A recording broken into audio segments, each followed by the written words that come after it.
cinnamon bun now. Oh no! You're gonna have to eat that. I'm gonna eat it. I wasn't Dirty buns. Dirty buns. Dirty buns. Sorry, So that's cool. So this is, because this is kind of a family feel, and it's like bedtime stories, I have stories. I'm the oddball here, stories.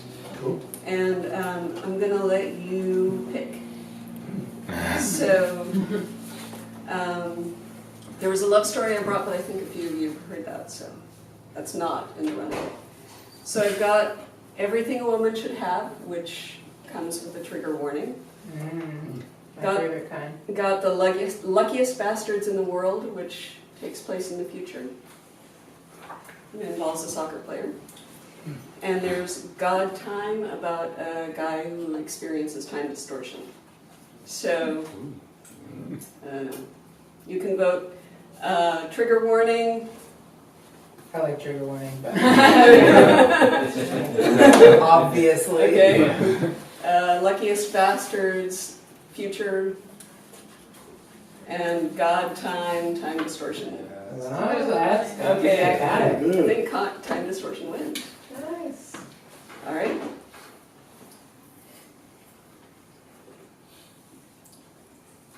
Harrison's sister pulls back her hair to show him the gill, a little opening like a mouth on her pale neck.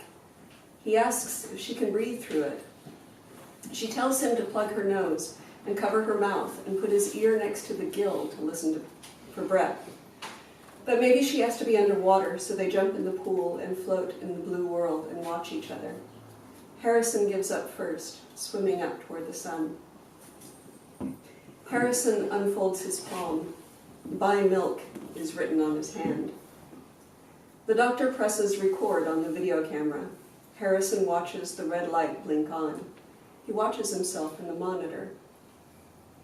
"I'm jumping on the bed with my sister," Harrison watches himself say. Her hair is sticking up. Harrison's son is jumping on the bed. His oldest son, the one who's older than the younger one, both of them jumping on the bed, their sweet screaming laughs. "Get up, Dad! Get up, Dad!" Harrison's days slide one over the other. Yesterday might be when he teaches the neighbor's dog how to dance, or when he shuts himself in his room and plays his record so loud his dad pounds on the door. Maybe it's his wife pounding on the door, not his dad. Harrison tells his sister and her friend that he's going to grow up to be a mosquito. Already he can feel it happening, he says. Their faces laugh. His sister's friend laughs with her whole face. "I know everything about everything," Harrison says. But his sister's friend's name slips away from him. It shifts under his feet, like the days and days that other people see one after another in consistent marching order. Is Harrison 16 or 26 or 48? His sister's friend is a little girl playing in the basement, the two girls turning faces to him, ready to laugh. She's a teenager in his entryway when his sister is out. She kisses him standing under the light at the bottom of the stairs and lets him feel her breasts, sliding his hands up and under her shirt, her skin cold and sheened with damp. "I dreamed I was falling," she says, her voice squeezed through the telephone line. "Falling forever, like Alice down the well." He thinks of her as Alice, although that isn't her name. Harrison tells her about a planet where gravity is met with another force that pushes out, and everyone falls all the time. Alice asks him how it feels to be married.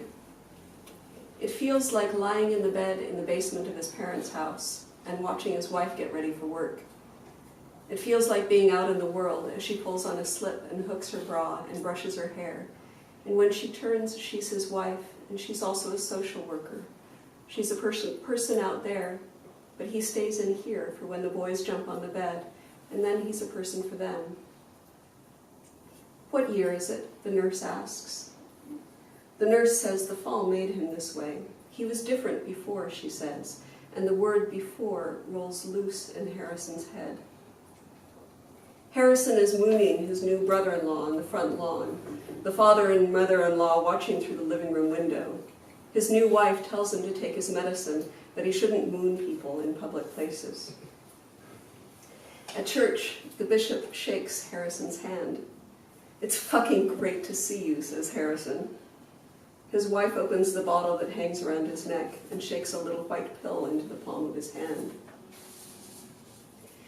Harrison must be grown up because his boys are jumping on the bed, his older son, Oscar, playing with Harrison's hair while sucking his thumb. He doesn't know them as teenagers, so they must still be just boys. Harrison is drawing block letters on Alice's hand. Love. Alice squints at him. "You don't love someone you made out with once," she says. She licks her palm and puts her hand on his face. He can smell her spit. In the mirror, his face says Love. Harrison is telling Alice he got married. She laughs through the phone, and he tells her how they drove to Las Vegas and had to get a preacher out of bed, and his hair was sticking up. Alice asks him how it feels to be married. "I fucked her brains out," Harrison says. He can't say this in church, but Alice laughs. Harrison is holding his fiancée's hand in church. She draws a pattern on his palm with her finger. "What day of the week is it?" his fiancée asks. "You're wearing your pink dress," says Harrison. She closes her eyes. "I still want to marry you," she says. Her face is puffy in the hospital light. Her pink dress rustles as she wraps her arms around her chest, moonlight shining off the sidewalk. "I'll build you a house so big it will curve around the earth," he says. "No matter where you are, you'll always be home. Marry me and I'll build the whole world in your house." Julie Andrews is singing on the television. "Nothing comes from nothing," Julie sings. Harrison fake wrestles with his brother, skin against skin, and laughing teeth, and slap, trying to get a grip on each other, but Harrison is wet with just a towel around his waist, his skin wet, so his brother can't get a good grip. His hands keep slipping. "Does she know she's marrying an overgrown boy?" his mother asks, leaning in the doorway of the kitchen. Outside, not near my table."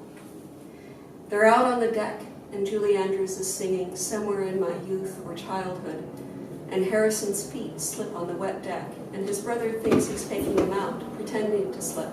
So he pretends to push him over the railing. "Don't fall," he says. He's joking. He reaches to catch him, but Harrison is falling anyway. Harrison's towel is falling away, his penis hanging bare and defenseless in the air. Harrison holding onto the floor of the deck with his fingers, then slipping on the wet, and Harrison falling and falling like a bad dream, like a falling dream. But Harrison doesn't have those dreams. Harrison lives in God time, where each moment is itself. Each moment exists. All moments in all the time of the world exist together, and Harrison can turn and live in each one. It isn't omniscience that makes a God. It's only this, only the ability to see each moment side by side instead of squeezed through a long tunnel. Harrison isn't a God, though. He can't see the moments in tomorrow or the day after that. He can't live in the moment he dies or the moment his youngest son gets married. He can't see ahead of time the moment his wife stands in front of him in her blouse and work skirt, holding his sons by the hands. Harrison doesn't know until it happens that his wife has on a face that's tired when she says she can't do it anymore. He sees that face when she pulls on her nylons and says there isn't any milk. Her tired face saying he's forgotten the milk again. He tries to tell her the milk is always there and always not there, but her face gets longer and more tired. She is writing "buy milk" on his hand. She is washing his hand at night, the letters melting off and running in the water. Her mouth is held very still while she rolls the bar of soap over and over his hand. He can't be a God if he doesn't know this until now. But maybe even God is surprised. If every moment exists, maybe God can be surprised in each one. Harrison is surprised to see his wife pull at Oscar's hand. She pulls at his hand like she's going to lift him from the floor, but she doesn't. She has Niles by the other hand, and Niles is the one who is crying. She says she can't do it anymore, and she wants to live in a real house and not his parents' basement. Harrison sees her tired face, but this one is different.